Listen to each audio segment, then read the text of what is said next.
یہاں تک کہ وہ علم تم کو گھیر لے گی، یعنی علم تم کو گھیر لے گی اور تم کو ڈھانک لے گی، اور تجربہ بھی اس کا شاہد ہے کہ اللہ کو حق تعالی شانو وہ علم اور معارف عطا فرماتا ہے، اور کتابوں میں تلاش سے بھی نہیں ملتی، یعنی کتابوں کو تلاش کرنے سے بھی اتنا تجربہ اتنا علم نہیں ہوتا ہے، اتنا اگر تم اللہ پر صدیق کا مرتبہ رکھو گے تو اللہ تعالیٰ تمہارے دلوں کو تلاش بھی نہیں کر سکتے ویسا علم عطا فرماتے اللہ تعالیٰ۔ دیکھو اگر اس میں کیا ضروری ہے کہ تقوی کی ضروری ہے۔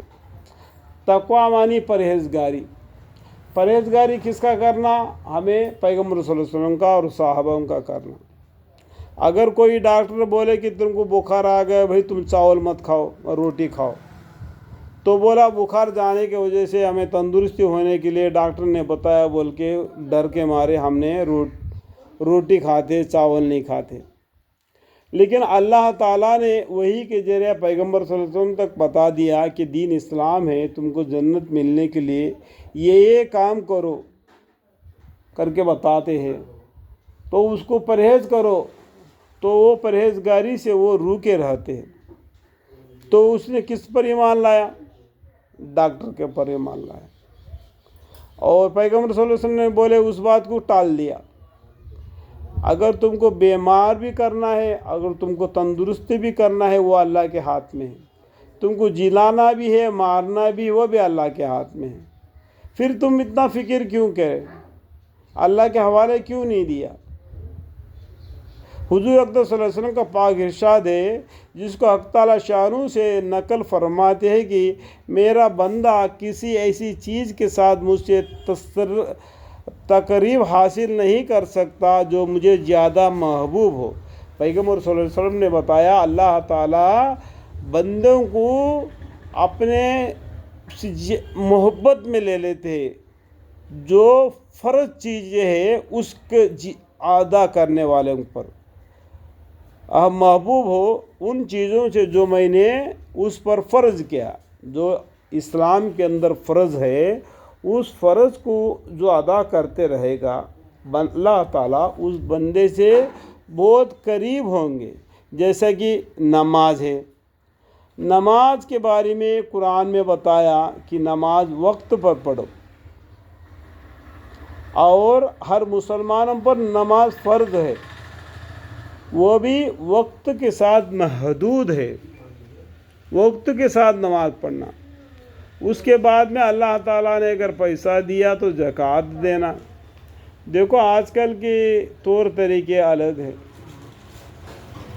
کہ معلوم ہے سب کو۔ روزہ رکھنا، اس میں بھی قرآن میں بھی بتایا کہ روزے کے بارے میں مسئلے، اور پیسہ ہو تو حج کرنا، اس کے بارے میں فضائل حج میں لکھا ہوا ہے اس کا مسئلے، اس کو ہم پڑھنا ہے وغیرہ۔ یعنی جتنا تقریب فرائض کے اچھی طرح ادا کرنے سے حاصل ہوتا ہے، ایسا تقریب دوسرے چیزوں سے نہیں ہوتا۔ یعنی اللہ تعالیٰ سے قریب ہونا بولا تو یہ 5 چیزیں جو فرض ہے، ایمان، نماز، روزہ، زکوٰۃ، حج، اس سے ہوتا ہے، تقریب دوسری چیزوں سے نہیں ہوتا۔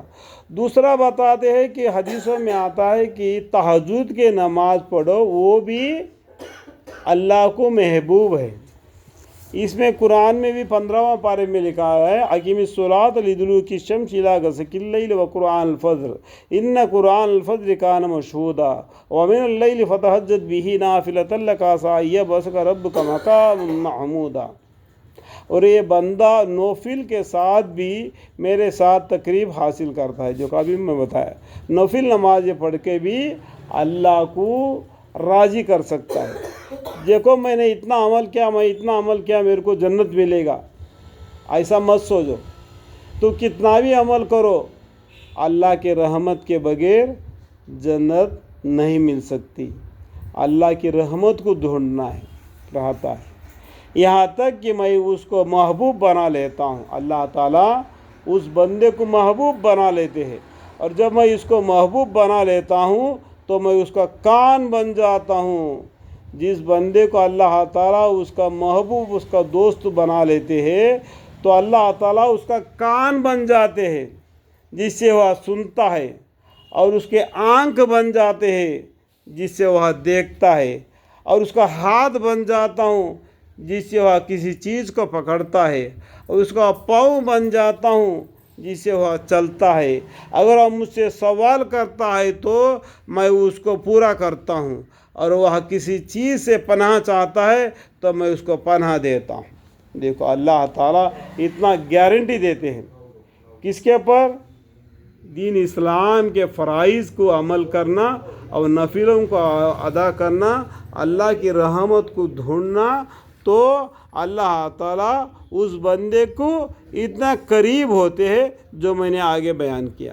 اللہ تعالیٰ اپنی رحمت کے سائے مجھے، میرے بیوی، میرے بچے، میرے پورے خاندان وسیلہ تا قیامت نسل بہ نسل ان سب کو یا اللہ آپ کی رحمت کے سائے میں ہمیں جگہ عطا فرما، اور آپ کی رحمت کے سائے میں آپ نے فضل و کرم سے دین اسلام کے ساتھ اپنی زندگی دنیا سے گزار دے، اور مرتے دم کلمہ نصیب عطا فرما، اور سکرات حالت سے حفاظت فرما، آسانی موت عطا فرما، آمین۔